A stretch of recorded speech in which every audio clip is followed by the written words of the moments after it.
David, you have some reporting on Senator Coons' concerns about a potential special operation inside Iran. What are you learning? So this was brought up. It was first reported by NBC News and Axios that the president was considering sending in special operations troops to somehow seize and then move out of Iran its enriched uranium. There's 1,000 pounds of enriched uranium that Iran has. This isn't enriched to a level to make a bomb, but the concern is that they could somehow enrich it in the future and make nuclear bombs. The problem is, as the senator said, it's held in 3 different sites. The U.S. bombed these sites in the past, so they're underground sites, so the tunnels have collapsed. So you'd literally have American forces coming in, trying to set up a perimeter around these places, digging down into the ground to get to this enriched uranium. I spoke to a non-proliferation expert. Under President Obama, when there was a nuclear deal, international inspectors got in. They saw the uranium. It's sort of held in these metal tubes. They're about the size of scuba tanks, and they would need to collect all of them and get them out. The other problem is President Trump then pulled out of that nuclear deal. The Iranians may have removed some of those tubes. They might have put fake tubes in there. But the point of all this is just a very, very dangerous operation that could last quite a while at 3 different sites across Iran. And Peter, the secretary once again insisted that this operation is not about regime change. He also said the outcome and aftermath efforts will ultimately serve American interests. Are the administration's goals any clearer? No, not really. Remember, one day, of course, the president said he will not accept anything other than unconditional surrender and that he gets to choose who the next leader of Iran is. Iran obviously hasn't surrendered and has chosen its own leader. In fact, the son of the Ayatollah Khamenei has been now chosen to succeed him. So when Secretary Hegseth says it's not about regime change, the president says it is about regime change. It's not surprising that a lot of Americans are trying to figure out what this is all about. Is it about the nuclear program, which the president had told us already was obliterated, and therefore why is it a threat now? Is it about the ballistic missiles? Is it about regime change? Is it about repression of the Iranians who were slaughtered by the thousands during recent protests? Is it about the oil? And it's at any different moment, you can hear an administration official reference one or the other of these factors, but they've never been explained in a clear-cut, cogent way to the United States public.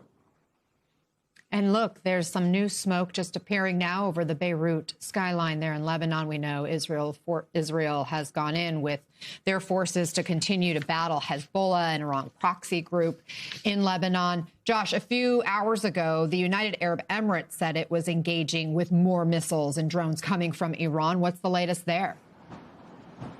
Yeah, the UAE, Anna, came under attack a few hours ago, as you said, and uncharacteristically, often the UAE puts out information and says that it intercepted drones and any damage that happened was caused by the debris from an intercept. But in this case, they came right out and said that a massive oil facility came under drone attack by Iran. It's a facility near Abu Dhabi, and it is known here as the largest oil processor in the Middle East and maybe the 4th largest in the world, processes hundreds of thousands of barrels of crude oil a day, and it was targeted today by Iran. Now, it's not clear how much damage was done or what the impact has been to the oil production at that facility, but of course it is just one of a number of facilities across the Gulf that have been targeted by Iran.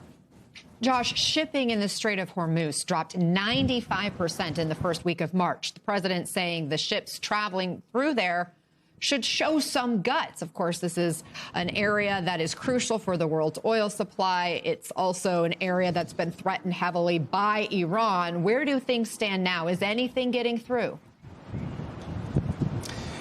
No, basically nothing is getting through, Anna. I've spent the morning and into the afternoon speaking to experts in shipping, and they'll tell you it isn't about guts. In many cases, it's actually about insurance. One of these tankers can cost $100 million. A large container ship can cost as much as $200 million. And so the people who own them, the companies that own them, aren't moving them into the Strait of Hormuz because they don't believe it's safe. And then there's the crew of these ships who also, they have a vote. They are merchant mariners. They're not military members. So theoretically, they could start moving through the Strait of Hormuz once it is deemed to be safe. And then that brings up the other issue when it comes to global trade, because take one of these oil refineries, they've had nowhere to put their oil because the tankers can't get in and out to pick up the oil. So they've drawn down on their output. They've basically turned off the lights at some of these facilities while they wait for this crisis to be over.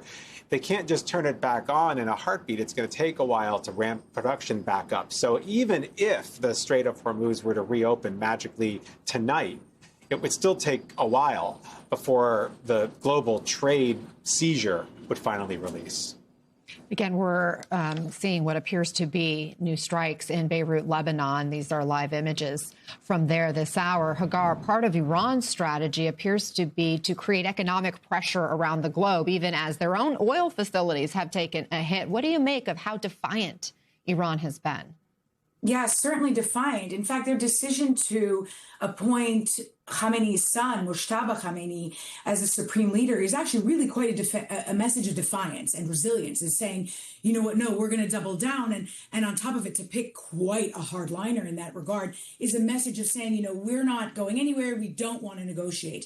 The economic pressure tactic they're pursuing, and also, by the way, the tactic to pursue these really terror strikes across the Gulf and beyond in Turkey and other places. The idea is to inflict as much pain as they can on both governments and regular civilians to try and pressure the United States and Israel to stop, because their one goal at the end of the day, at this point, given that their military really is being significantly decimated, and the fact that they themselves face such economic pressure, their one goal is to try and survive and to try and hang on as much as they can. And that's why they're not going to be able, they know they cannot defeat the U.S. and Israel militarily. So their tactic instead is, we're going to inflict as much pain and pressure through these strikes in the Gulf, Turkey, other countries, and also to inflict this economic pressure, which they know, by the way, is something that President Trump himself will not, I don't want to say yield to, because I don't want to imply the regime holds the cards here,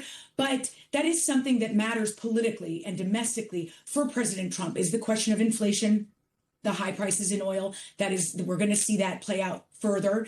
And of course, his own base that doesn't want a forever war. Peter, we just heard from Senator Elizabeth Warren as she left a classified briefing on Iran. Let's listen. The one part that seems clear is that while there is no money for 15 million Americans who lost their health care, there's $1 billion a day to spend on bombing Iran. And Peter, you have pointed out the lack of public support the president has for this war less than 2 weeks in. And now Americans are facing higher gas prices as a result. What problems could this create for the president politically? Well, look, this is a president who came into office a year or so ago promising to fix the economy and to have no new wars. Well, now we're having the exact opposite. We have a new war, and the consequences for the economy are going to make things worse, not better. Oil prices are higher. Business is frozen. That nobody's quite sure what's going to happen with these tariffs because of the Supreme Court decision and the president's refusal to back down on that. The job growth has basically disappeared at this point. And so rather than focusing on affordability, which is what a lot of Republicans would want him to do, and even his chief of staff has talked about him focusing more on domestic issues rather than foreign issues, the American public sees him waging this war in Iran, which may or may not be justified. They may or may not support it, but most polls so they don't. At the same time that they're focused on their own pocketbook issues. And so I think that it's coming from the Republican point of view, looking at these midterms as a message that's not helpful to their reelection chances. Hagar, the defense secretary was asked about this really tragic Iranian elementary school strike. It appeared to be hit by a Tomahawk missile, killing more than 160 people, many of them children, inside Iran. Here is what Secretary Hegseth said. We take things very, very seriously and investigate them thoroughly, which takes time, and which is why it does take time. But ultimately, unlike Iran, who targets civilians indiscriminately, who we've seen in the intel moving rocket launchers into civilian neighborhoods, near schools, near hospitals, to try to prevent our ability to strike. That's how they operate. And then they set the targeting of drones and missiles toward civilian targets, hospitals, hotels, airports. Hagar, when it comes to this particular strike that hit this Iranian school, what's at stake in terms of U.S. credibility? Well, to be honest, so first, having worked a long time in the U.S. government and also on wars, I'm always loath to come to conclusions before there's an investigation complete. Mistakes do happen. They've happened in every war. They've happened under every war, under every president, regardless of party. And that is a point I think that's it's important to make. And to be honest with you, the point that I looked at, frankly, was the fact that the school was next to an IRGC complex is not a coincidence. That was likely, that was likely by design. I mean, if you could imagine your own children's school next to a highly targeted military complex, that would be highly unlikely in the United States or any democratic nation. That is a tactic that is pursued by terrorist groups and terrorist nations like the Iranian regime. It is done deliberately. The view I have here is it could have been a mistake. Could it have been the Iranians? We don't know for sure. I saw the reporting obviously saying that there's a belief that it could have been faulty intelligence or old intelligence because the building where the school was housed might have previously been an IRGC complex. Again, that is not a coincidence. That is likely very much by design by the regime. But in terms of what it does to U.S. credibility, the fact is that these, as horrific as it is, as awful as it is, and as much as the U.S. does try to prepare itself not to have such mistakes, if in fact this was a U.S. strike, then this was a major fail on the part of the person who was tasked with ensuring that intelligence was completely accurate, and it's unfortunate. Does it hurt the credibility further? I don't know. I think that at the end of the day, what hurts the credibility further is when we ally with partners and then we walk away from them like we did with the Kurds. That's where you're going to see credibility hurting, including potentially in this war. So that's more what I see.